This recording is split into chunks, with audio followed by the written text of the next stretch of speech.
Pentingnya kuantitatif NMR spektroskopi dalam bidang farmasi dan berikan sekurang-kurangnya dua contoh yang relevan. Nah, kuantitatif atau Key NMR dapat memainkan peran penting dalam industri farmasi. Salah satu keuntungan utama spektroskopi NMR adalah sifat kuantitatif sinyal yang melekat, karena sinyal yang diukur dapat berbanding lurus dengan jumlah inti yang diselidiki dengan lingkungan yang sama.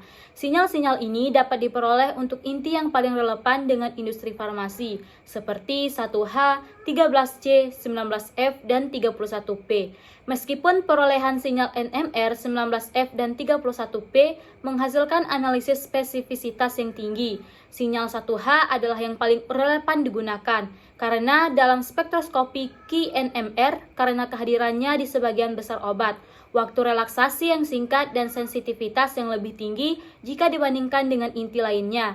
Nah, sebagai contoh, yang pertama itu ada kelarutan obat, di mana kelarutan obat merupakan salah satu sifat kunci yang mempengaruhi permeabilitas dan konsentrasi bahan aktif farmasi dalam kondisi fisiologis setelah pemberian. Kebutuhan akan pengukuran lebih cepat terhadap sejumlah besar senyawa, seringkali dengan jumlah terbatas. Key NMR dapat digunakan untuk mengembangkan metode pengukuran kelarutan yang lebih cepat, bahkan dalam matriks kompleks yang dapat mempengaruhi kelarutan obat. Karena NMR adalah metode cepat dengan prosedur preparasi sampel yang relatif sederhana, maka NMR itu dapat digunakan untuk menentukan kelarutan obat dalam formulasi sederhana dengan menghitung rasio integrasi sinyal obat terhadap standar internal yang larut dalam air.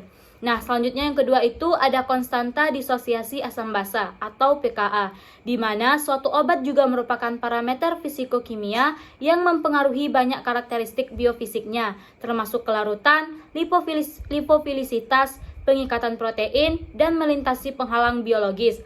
Penentuan pKa melibatkan pemantauan keadaan ionisasi suatu molekul dalam perubahan pH. Spektroskopi NMR juga didasarkan pada analisis derajat protonasi suatu molekul dengan perubahan pH. Derajat protonasi ini dipantau baik melalui perubahan pergeseran kimia di dekat daerah asam atau basa molekul, atau melalui perubahan nilai integrasi puncak yang muncul dari gugus yang dapat terionisasi.